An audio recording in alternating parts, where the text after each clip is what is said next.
7:20, 20 after 7, 40 minutes to 8 here on January 5th, 2015. Kelly Jackson here. Coming up on Nat Geo, which I find myself watching more and more. Ooh. It's a pretty good channel. I love Nat Geo. Nat Geo has a television show called Ultimate Survival Alaska, and it's on Sunday at 8 p.m. And one of the contestants, one of the people featured there, is former Green Beret and St. Louis native Grady Powell. Grady, welcome to KTRS and welcome to Big 550 KTRS here in St. Louis. Thank you very much. Thanks for having me. How did you get on the show?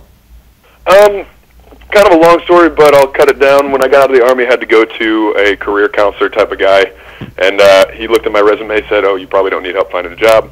I was fortunate enough to do the Special Forces thing, and that helped out. Well, I went backpacking through Europe to decompress, get my head back on straight, and he called me while I was there living in Germany and said, "Hey, Hollywood just called, asked for an ex-Green Beret, and you came to mind." I said, no thanks, I don't really want to do it. Right. Not my thing. And he called me out. He said, "Grady, you told me you never leave a door unopened. This is a new door. You got to go." And I was like, dang it. Right. So he called me on it, did it, and that was the first show with NBC. And National Geographic called me and asked me to go on vacation in Alaska. And I said, absolutely, let's go. So what's the premise of the show? Here. So we've got 4 teams of 3. Everybody is an expert in their own field. And we all get dropped off in the middle of nowhere with minimal gear and have to go from point A to point B about 13 times. Now, that may seem a little bit simple. However, Alaska was the biggest competitor out there and our biggest danger. I mean, every day, Alaska, she's a mean, mean lady, and she's trying to kill us left and right. And you have just 60 hours to complete these tasks? Yep, and we aren't talking about going about 5 miles. We're talking 30 miles across some of the most arduous terrain you can possibly think of. Why didn't you just use your GPS on your phone? Yeah, we weren't allowed to have those things. That's the problem. I tried. You know, if you're not cheating, you're not trying. We tried bringing gear on, but they caught us. They went through all of our packs and pulled out the stoves and the tents and the GPSs and all that. So we were going back to more minimalistic survival, if you will. And so this is all being filmed, but the the cameramen, they have to eat, they have to survive. They're not on the show with you, or are they on the show with you? No, they're doing everything we did. So I get this question a lot, and the cameramen were, in my opinion, some of the more tough people out there because they had to not only do a job and get the good shots and whatnot, but they had to, like you said, they had to survive right along with us and do all the crazy stunts that we decided we were going to do, jumping off waterfalls and rappelling down rock faces and walking across the glaciers. They had to, kind of multitask. Those guys were unreal. So they weren't eating like steak dinners while you guys were eating. Oh no, they those. were. Oh, they were. They would get pampered after the shooting was done. But we were kind of stuck out in the woods for the entire 3 months. But there's no money to win in the end, right? No, it's all about pride. I mean, money's not everything. I'd much rather have a life full of adventure than a pocket full of money. A lot of people say these reality shows are all staged. They're all made up. Any problem you got into was all made up from some producer's crazy mind. True or false? That's absolutely false. I'd say to somebody who claimed that or whatever, come on out with us and I'll show you how fake it is. Alaska is unbelievable and absolutely real. This is also what I like.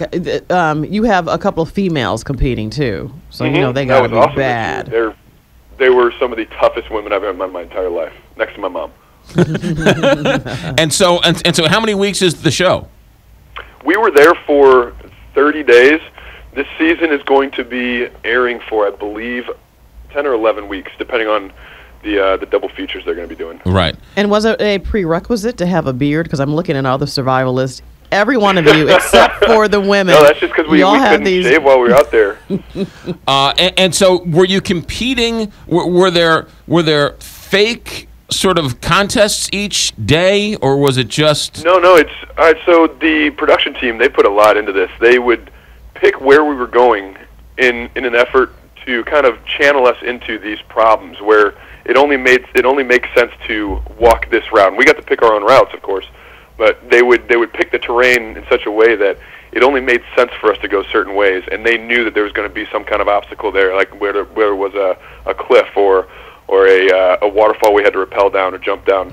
They kind of funneled us in. So one for the helicopters and the cameramen, that they knew where we were going to be, where they can set up their cameras and just kind of wait for us to come by. But they didn't stage these things. Yeah. I mean, they channeled us in, and it's a huge process. And I have a lot of respect for the production team that kind of made this story happen. Grady Powell, former Green Beret, St. Louis native. Where'd you go to high school, Grady? I went to Westminster Christian Academy. Oh, what year did you graduate? 05. 05. Yes, sir. You know, there was an assistant baseball coach there at the time. I think his name was Mike Matheny. He's actually gone on to do some pretty good things. he's done better things. There you go. So wait, do you still live in St. Louis or? Yeah, I live in Kirkwood now. Oh, okay. And now your partner was another St. Louisan? Okay, so Jared was from the Navy SEAL. Jared was from San Diego, well, originally from Atlanta. But after the show last year, decided to hire him on at our training facility, and he moved to St. Louis about a year and a half ago. Oh, okay. So he's born in San Diego, and he prefers to live in St. Louis.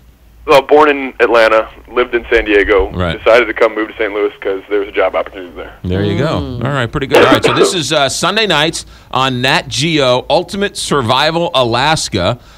Grady Powell, I know you can't tell us how it all turned out, but you're back safe and sound. Any more reality shows for you? Are you going to be on The Bachelor next season? We will. Yeah, right. No way. I got asked to do that one at one point, and I completely just ignored it.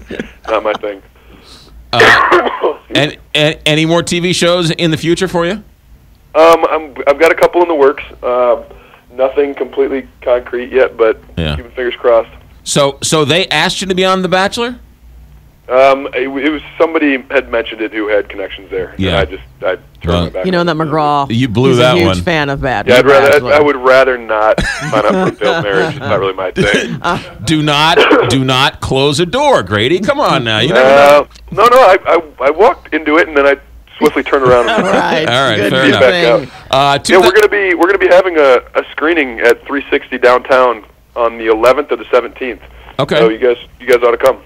All right, good. Grady Powell, former Westminster Christian Academy high school senior, class of 2005. Nat Geo, Sunday nights, Ultimate Survival Alaska, Sunday night, 8 p.m. Grady, best of luck. Thanks for checking in. Thank you very much. Take care, guys. Go Birds. There you go, 728 here, Big 550, KTRS. He is one bad mamma jamma. He is a good dude. That's a guy you want in a foxhole with you. Yes. Ladies and gentlemen, Jenny Londoff Chevrolet.